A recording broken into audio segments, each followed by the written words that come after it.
lumière absolument brillantissime à partir d'un crayon à papier. Est-ce que vous l'avez déjà vu? Elle est excellente. Franchement, il est brillant. Il prend un crayon à papier et il dit, vous voyez, ce crayon à papier, eh bien, comment on a pu le produire? Et à partir de ce moment-là, il déroule le bois, le graphite, et comment on a obtenu le bois. Et comment pour obtenir le bois, il a fallu des machines, pour scier les arbres, etc., etc., etc. Et en fait, à la fin, on se rend compte que dans ce minuscule crayon à papier, fait de bois, de graphite, de gomme et d'un tout petit peu de métal, en fait, il y a la planète entière. Voilà. Si moi, je le vois dans mon œil d'écologiste, il y a la planète entière. Lui, ce qu'il dit, c'est que, vous voyez comment le marché s'équilibre, c'est-à-dire que si on avait voulu ordonner toutes ces forces pour produire ce crayon à papier, eh bien, il aurait fallu un cerveau gigantesque. En fait, les gens s'auto-organisent pour finalement produire ce crayon à papier.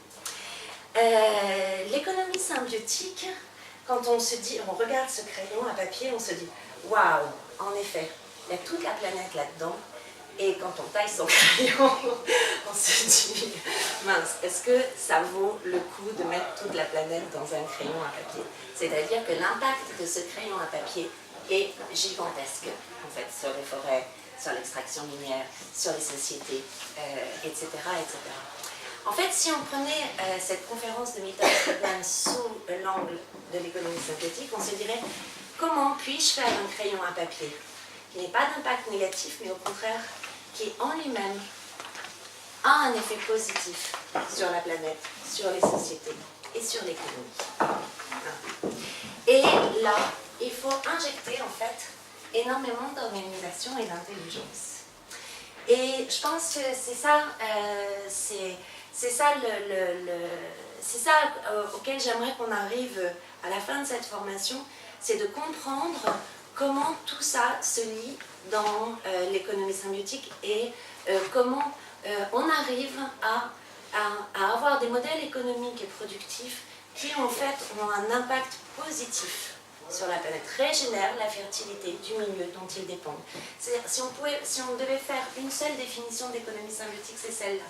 C'est des modèles économiques et productifs qui régénèrent la fertilité du milieu dont ils dépendent.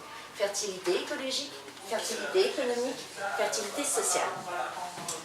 Comment j'ai obtenu le modèle de l'économie symbiotique et toute cette théorie que je vais vous présenter?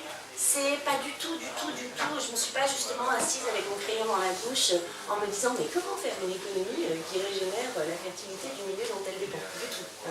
En fait, c'est par observation des modèles productifs et économiques émergents. Au départ, c'était pour communiquer. En fait, j'ai écrit le film Home, de Yann Arthus Bertrand. Pendant des années, j'ai parlé de l'état des lieux de la planète. Et je n'en pouvais plus. Sur les blogs, je regarde Grégoire parce qu'on s'est connus par les blogs. Et Grégoire s'était spécialisé justement sur les solutions et l'urbanisme. Je n'en pouvais plus. Et j'étais justement dans un écosystème de solutions à travers le web, parce que beaucoup des acteurs des solutions sont sur le web. Et j'avais envie maintenant de communiquer sur les solutions. Et en fait, au fur et à mesure, en regardant les modèles, que je connaissais quand même depuis longtemps, etc., mais vraiment en systématisant mon observation, je me suis rendu compte qu'en fait, sous des mots différents, tout le monde parlait de la même chose et qu'on retrouvait toujours les mêmes principes. Et que finalement, ça commençait à faire ça. Et on retrouvait toujours les mêmes principes de fonctionnement et toujours le même type de plus-value, externalité, positive, écologique, économique et sociale. C'était toujours la même chose et on retrouvait ça en agriculture, en énergie, dans des mécanismes de consommation, dans des mécanismes de distribution, dans des mécanismes industriels. C'est-à-dire que c'était non seulement, ça concernait toutes les activités, mais en plus c'était fractal. On retrouvait ça dans des modèles techniques, jusque des modèles territoriaux. Et là, donc, j'ai commencé à systématiser mon observation, à chercher ces plus grands dénominateurs communs, qui permettaient d'expliquer l'ensemble de ces modèles.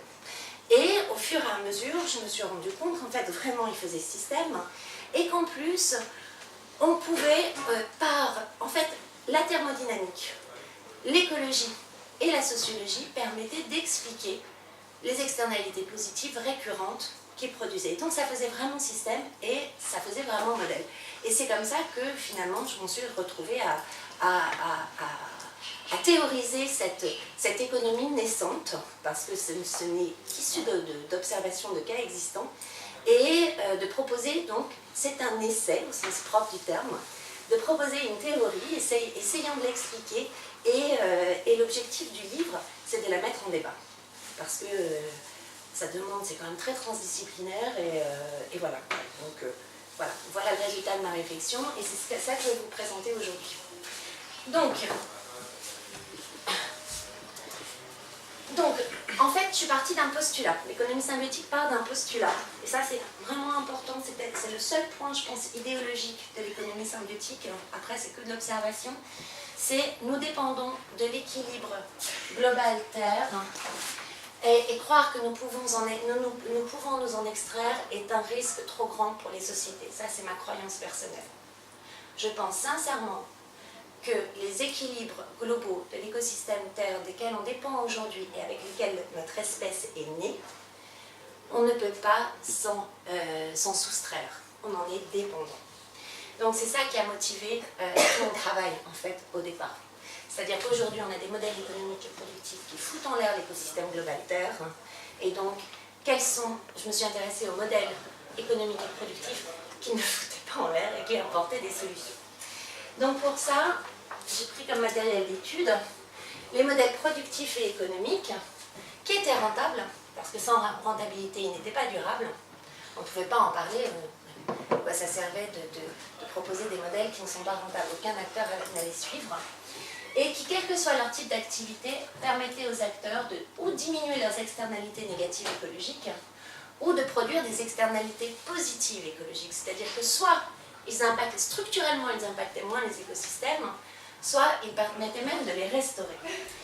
Donc, le premier critère était la capacité de générer de la richesse économique, la rentabilité, et le second, de réduire structurellement, et pas conjoncturellement, dans la structure, les impacts écologiques ou de produire la restauration des écosystèmes. Et ce qui est très intéressant, c'est qu'en prenant pourtant un angle purement écologique et économique, je me suis rendu compte que systématiquement aussi, ces modèles produisaient la restauration de liens sociaux. Et en fait, on a là les trois piliers du développement durable, économie, société, écologie, mais par les externalités produites, étonnamment. En fait, c'est ce qui sort du système. Donc, des exemples, l'architecture, gestion des territoires, technologie, économie sociale et solidaire, économie du partage, phytopharmacie, agronomie, matériel de consommation, énergie, habitat, enfin voilà. C'est vraiment des modèles, comme je disais, qui concernent toutes les activités et toutes les échelles. Je les ai trouvés vraiment partout. Donc, les systèmes symbiotiques. Alors, d'abord, les modèles productifs et économiques symbiotiques sont des systèmes. Et ça, c'est super important. En fait, on ne réfléchit qu'en système dans le modèle économique symbiotique. C'est-à-dire qu'il rassemble. C'est quoi un système? Un système, c'est une entité mince, on ne va pas aller loin, une entité qui a une frontière, qui est déterminée. On peut voir un extérieur et un intérieur, et qui est composé d'éléments qui entretiennent des relations. Des relations et des interrelations. Ces éléments rentrent en interrelation, ils agissent les uns sur les autres. Et en fait, l'économie symbiotique caractérise les relations entre ces éléments. C'est pour ça que parfois c'est des éléments, des espèces dans un système d'agroécologie, parfois donc des espèces végétales par exemple, parfois ça va être des ateliers de production dans une entreprise, parfois ça va être des acteurs sur un territoire. Nous, ce qu'on a trouvé de façon récurrente, c'est ces relations. Des relations qui structurent ces systèmes et qui permettent en fait de générer trois types d'externalités. Les externalités positives, économiques pour les parties prenantes, pour l'écosystème de l'acteur économique qui est là-dedans. Des externalités positives sociales, on les expliquera après, et des externalités positives écologiques ou la diminution des externalités négatives écologiques. Ça c'est important, on verra après. Voilà. Et comme c'est des systèmes ouverts, les systèmes ouverts se caractérisent par... Ils sont en relation avec l'extérieur. Hein. Les systèmes symbiotiques ont la caractéristique quand ils fonctionnent, de créer ce parfum, hein, cette émergence, ces externalités qui ne sortent que lorsque le système est en fonctionnement et lorsque le système est complet. Et ils sont alimentés en énergie, en information et en matière. Voilà. Qui va circuler là-dedans.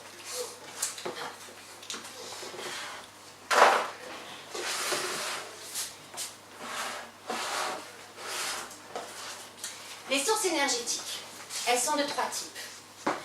C'est des sources énergétiques solaires, gravitationnelles, c'est l'eau des barrages par exemple, l'eau des cascades, et géothermique, c'est-à-dire la chaleur qui est issue de la Terre. Le solaire, ça va s'exprimer différemment. Ça va être le rayon lumineux, mais aussi la différence de chaleur entre l'équateur et les pôles qui va animer les masses d'air et va faire du vent.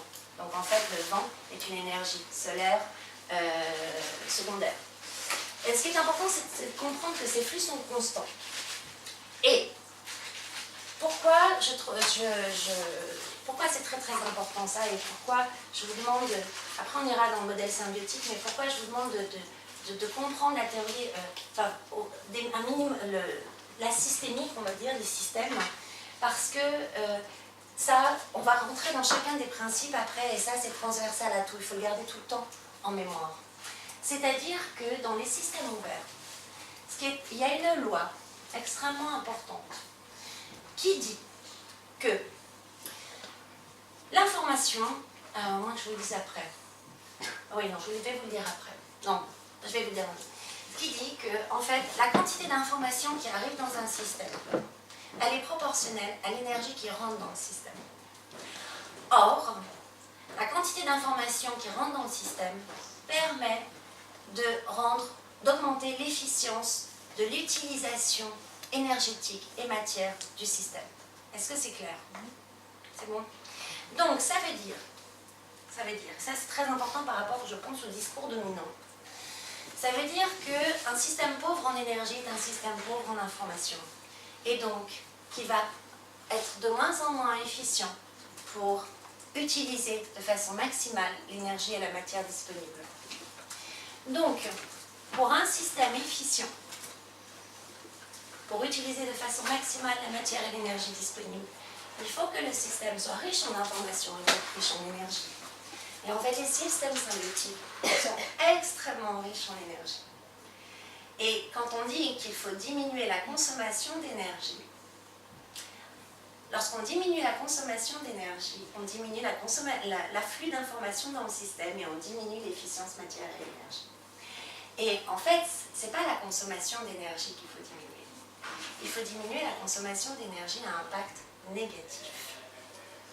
Or, aujourd'hui, on ne voit l'énergie que sur celle que nous, on sait extraire. Il y a une énergie, l'énergie originelle du système vivant sur Terre, qui a un impact positif constamment, c'est l'énergie de la photosynthèse.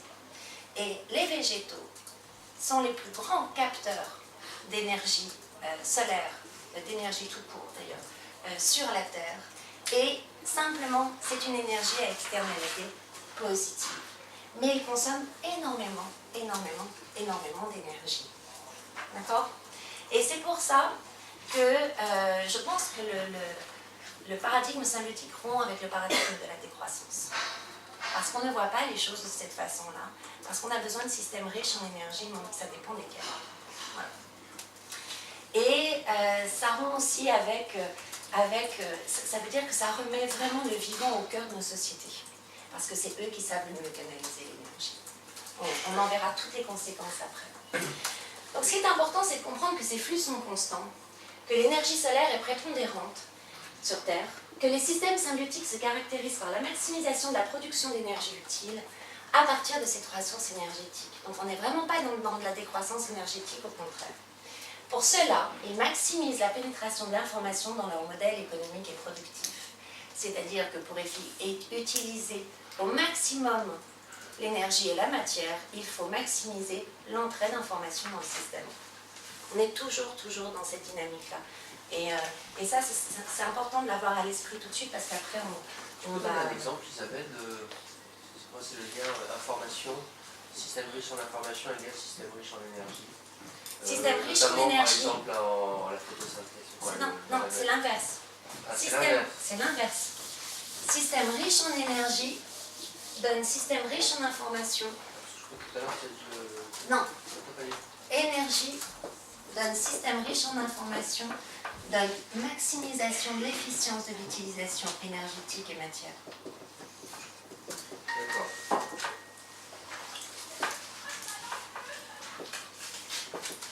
Par exemple, alors les thermodynamiciens donnent toujours cet exemple, lorsqu'une casserole chauffe, elle se met, lorsqu'il y a le gaz sous la casserole, vous avez un flux l'eau se met à bouger. Pourquoi? Parce qu'elle répartit la chaleur. Elle répartit la chaleur entre le haut de la casserole plus froid et le bas de la casserole plus chaud. Et en fait, ça veut dire que dans le système pénètre une information qui dit température basse en haut, température haute en bas. D'accord? Enfin, du coup, c'est très clair, on ne va pas vous voyez le truc. Et lorsque la source d'énergie se tait, eh bien, la casserole ne bouge plus, l'eau dans la casserole ne bouge plus. Et en fait, la quantité, l'information entre les deux différences de température s'annule également. Et il n'y a plus de travail réalisé. C'est-à-dire que si vous mettiez un moulin, par exemple, dans votre casserole, il pourrait